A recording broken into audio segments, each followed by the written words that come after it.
Part 1. You will hear a woman asking a friend for advice on travelling by ferry to an island in Scotland. First, you have some time to look at questions 1 to 4.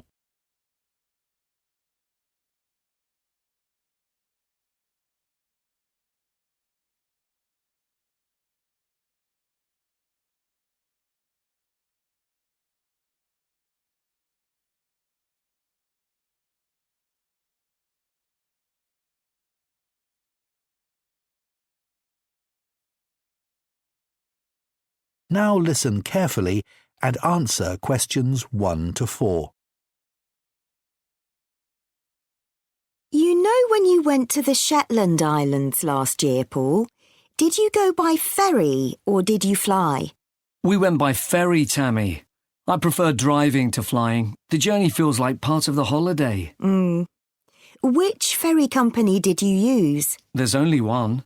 It's called Northern Ferries. The ferries all leave from Aberdeen. How frequent are they? The service is pretty limited. There's only one ferry leaving every evening in summer, anyway. 7 days a week. I'm not sure about the winter months. They may only run on 4 or 5 days then. OK, so it's an overnight trip. I quite like that idea, leaving at night and waking up as you arrive on the island. Can you remember how much you paid for your tickets? They were really cheap, and 4 people and a car worked out at just under £250. Really? I was expecting it to be more like £400 during the peak season. So was I. It's great value. It's a good idea to book in advance, because I think they get booked up quite quickly, especially during the school holidays. Yes, I suppose so. I'm just not 100% sure of our plans yet. What if I had to cancel? That could be a problem. I don't think it's their policy to give refunds, just a voucher, which you can use at a later date. But you have to cancel a month in advance to get that. Right. Well, we need to make up our minds quickly then. Before you hear the rest of the conversation, you have some time to look at questions 5 to 10.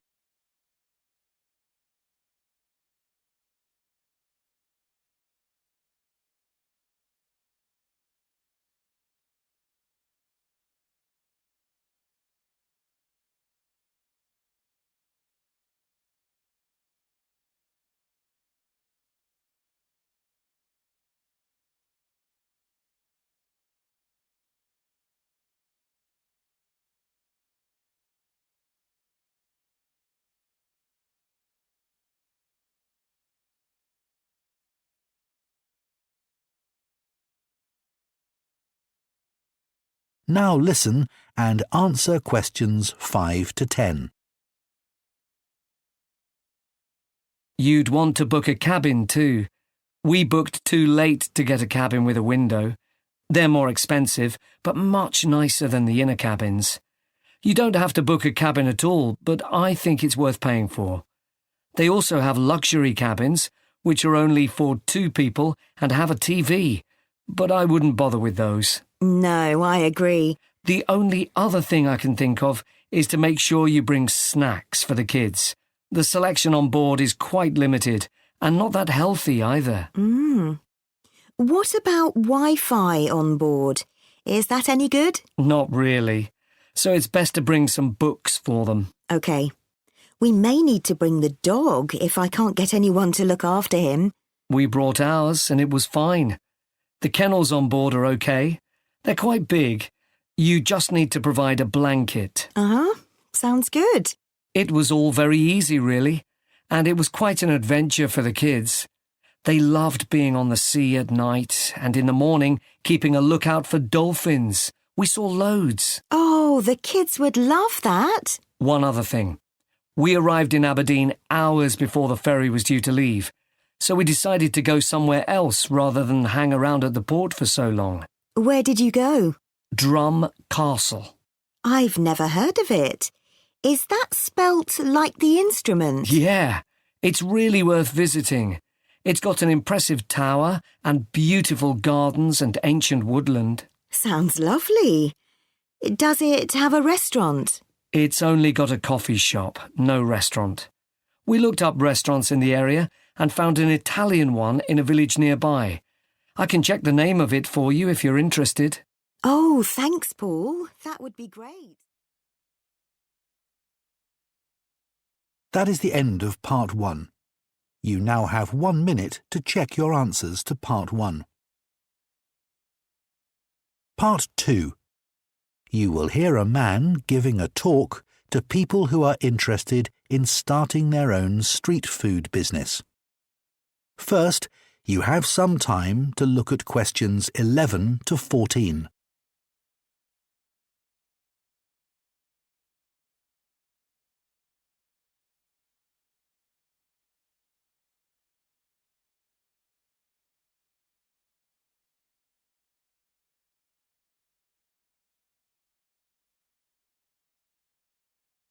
Now listen carefully and answer questions 11 to 14.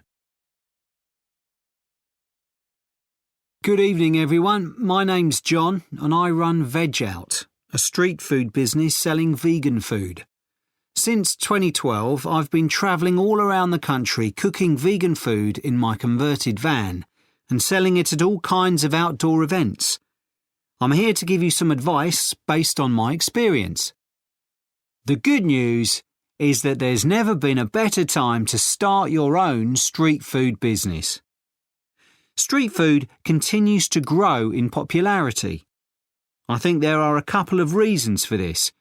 The first is that street food is a reaction against fast food. Street food ranges from high-quality burgers to vegan curries and everything in between. But while fast food is cheap and easy to find, it's not particularly good for you. It's also the same everywhere. What you get with street food, on the other hand, is something different. People like the idea of trying something they can't get anywhere else. They also like seeing food prepared in front of them and which hasn't come straight out of a freezer. You need to think about the best place to sell your street food. People always think music festivals are an obvious place to start, but the cost of renting a space can be huge, and there's always a lot of competition. Food markets, on the other hand, are great because customers are always really interested in food and give great feedback. And if you can get a spot in your local park, fantastic. Usually very relaxed, but with lots of customers passing by. Once you get established, you'll start getting asked to do parties, which can be really challenging, but lots of fun. Having street food at weddings has become quite fashionable too, but you need to really know what you're doing, as everything needs to be perfect. Before you hear the rest of the talk, you have some time to look at questions 15 to 20.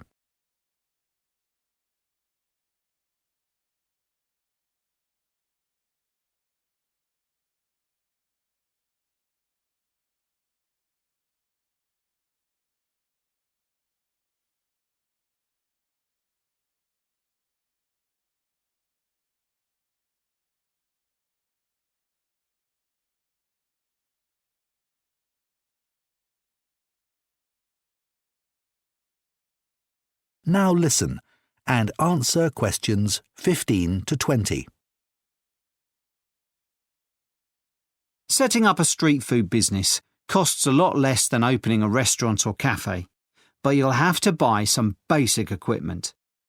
I try to get things like hobs and fridges second-hand if you can. You can replace them with better quality stuff if your business takes off. Renting is another option, but you'll end up spending more money rather than saving it. You've probably got a good idea about the food you're planning to sell. I expect you've done some research to find out if anyone else is selling a similar product, and you'll have thought about any possible allergies to nuts or eggs, etc. But there's one thing people don't always think about, and that's how you're going to serve it. On a plate? In a bag? Will you provide a fork? Will it all be easily recyclable or reusable? It's got to be easy to eat and look attractive, or customers won't come back.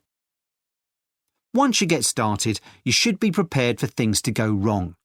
Every business faces problems, and here are a few examples from street food businesses that I know. My friends who run Thai Basil started by juggling their street food business with their day jobs in a restaurant. Their work-life balance was non-existent as they were working till midnight in the restaurant all week and then took their food truck to markets on their days off. The owners of Basque found it was hard to make a profit because the price of fish, essential for some of their dishes, was so high. And it was hard to charge customers a lot more for those dishes. So they had to stop focusing on fish dishes and include more vegetarian food. The owners of Lou's Kitchen were making salads to order from their van, and some of their dishes were quite complicated. At one of their first events, they ended up with people standing in a long queue for more than 15 minutes, and many of them lost patience. So make sure whatever you offer can be served quickly and efficiently. The owners of Chip Chop had found a perfect venue near a beach where there weren't any other street food trucks. But what they hadn't realised was that they'd need a special licence, which individual businesses don't need at markets or festivals. It was a complicated process, and in the end, they gave up. So, I hope that's given you a flavour of some of the things that can happen.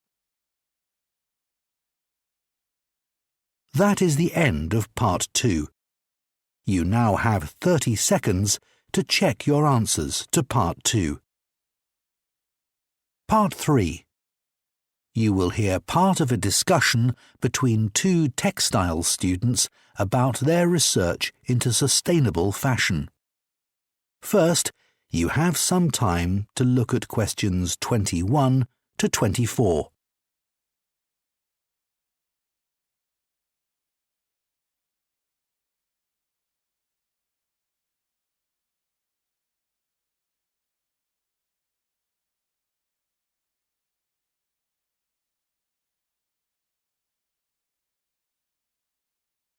Now listen carefully and answer questions 21 to 24. Shall we go through our research for our sustainable fashion project? Good idea.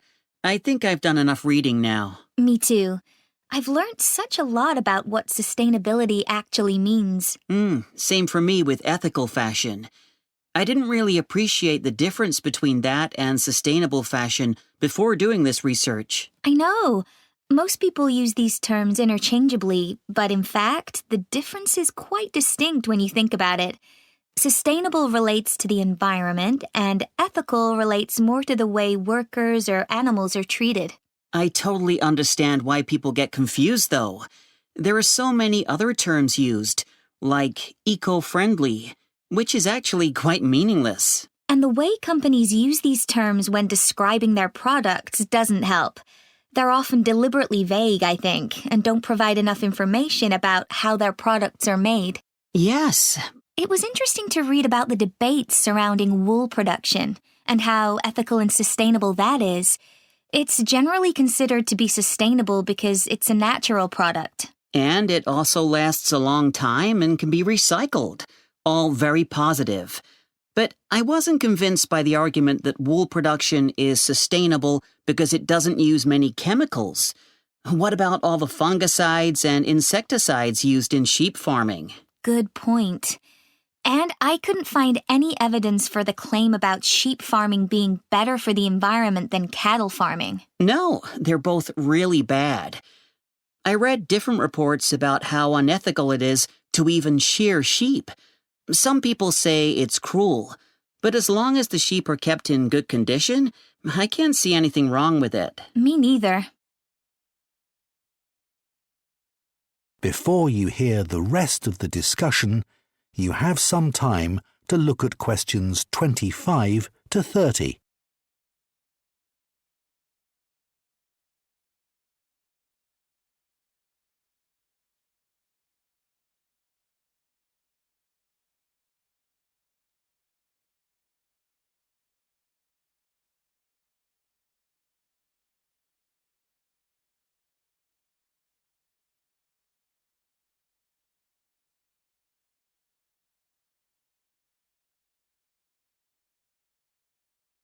Now listen and answer questions 25 to 30. Shall we talk about some of the semi-synthetic new fabrics now? Okay, let's do that. Let's start with lyocell. I've been reading about that. Yeah, that's the one produced from the pulp of eucalyptus trees, isn't it? Yes, and what happens with that is really impressive. Over 99% of dissolving agents used in the manufacturing process are used again. Yeah. Now, there are a few semi-synthetic fabrics that I'd never heard of, like cupro, for example. Made from byproducts of the cotton industry to create a kind of vegan silk. But I'm not sure how sustainable this really is, as there are so many reports of pollution caused by the manufacturing process. It doesn't compare favorably with all the other sustainable fabrics we've looked at, no. Bamboo is one fabric we're all familiar with, but I didn't know that it was only organic bamboo that's truly sustainable. Me neither. Apparently, the manufacturing process for a significant proportion of bamboo is chemically quite intensive, which obviously can be quite damaging. EcoVero is an example of a semi-synthetic fabric which is becoming really popular. Probably because manufacturing causes 50% fewer emissions and takes up half as much energy as conventional fabrics. That saves production costs as well as being better for the environment. That's true. I think demand for cork will continue to grow. It works really well in vegan shoes and bags. And it's the only fabric that's fundamentally sustainable. The cork trees it comes from are renewable, and the product itself is both recyclable and biodegradable, which is unique. And the harvesting process is actually good for the trees. There are no downsides to using this source at all. Hemp is another really good sustainable fabric from a natural source. Yes. Did you know that clothes made from hemp protect the wearer from the sun? And it's also antibacterial. No, I didn't. But I did read that it's quite hard to grow, so perhaps that's why it's not as common as you'd think. I'm sure that'll change. Then there are That is the end of part 3. You now have 30 seconds to check your answers to part 3. Part 4. You will hear part of an ecology lecture about invasive species of plants and animals.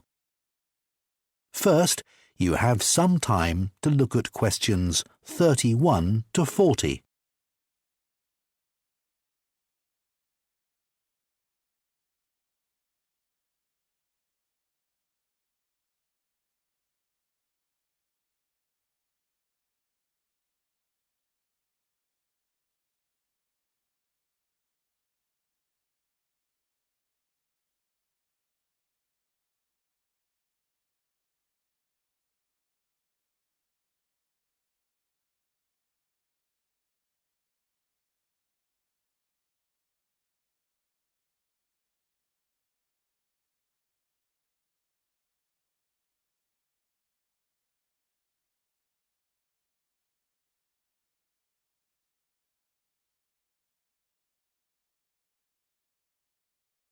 Now listen carefully and answer questions 31 to 40. Today I'm going to talk about invasive species. Let me start by saying what an invasive species is and what it's not. Invasive species are any animal or plant that is introduced into an environment by humans, and which is then harmful to that environment. It's important to be clear that not all introduced species are invasive. Many introduced, or non-native, species thrive in new areas without posing any threat. In some cases, invasive species have changed the natural world beyond recognition, so let's look at the different ways they can be problematic. First of all, invasive species may eat native species, or sometimes they may bring a disease with them, which native species have never faced before, and therefore have no defences against. Often the invasive species breed very quickly, which further adds to the problem of native species losing their sources of food. Species invasions are one of the biggest causes of damage in an ecosystem, actually putting its survival at risk. So, how do invasive species spread? Without a doubt, the biggest cause is human activity. This could be intentional, or it could be accidental, such as when people who've been on holiday in another country come back with, say, the seeds of plants on their clothes or shoes. Plants and animals, especially insects, arrive in or on the cargo of ships and then escape into their new home. But sometimes humans deliberately move animals and plants around the world. For example, to use them to control pests on farms, or to be pets. This can go very wrong if those animals and plants move into wild settings and start breeding or begin growing in ways that weren't predicted. Let's now look at an example of an invasive species here in Australia. Rhinella marina is a species of toad that was deliberately introduced from Hawaii in 1935 as a form of biological control. It was hoped that the toads would eat the grey-backed beetles responsible for destroying crops of sugar on many of the plantations. At first, just a handful of toads were released by scientists into Queensland, but this number soon grew as other states followed suit. Within 2 years, 62,000 young toads had been released into the wild. The toads did nothing to protect the plantations, but they did reproduce rapidly and could soon be found all over the northern half of the country. The toads are poisonous at every stage of their life cycle, and anything that eats them will die.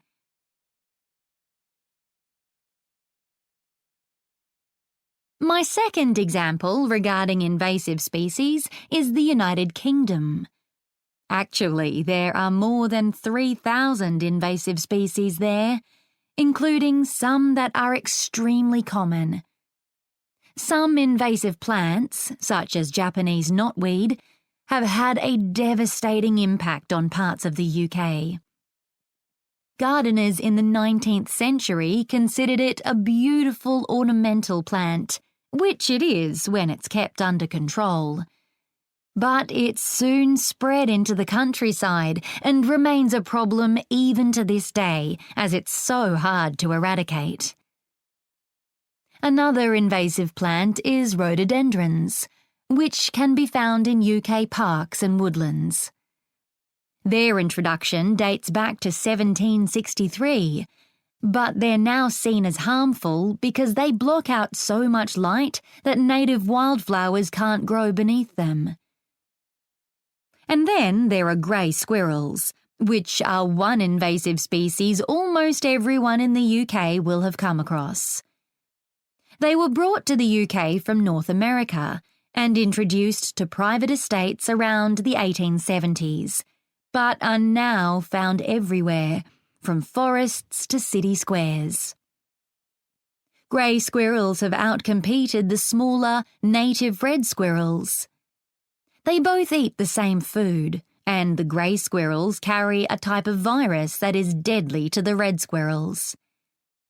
Red squirrel populations have collapsed, and there are only a handful of sites left in the UK where they're found. An important question for ecologists worldwide is, what can we do to tackle the problem of invasive species?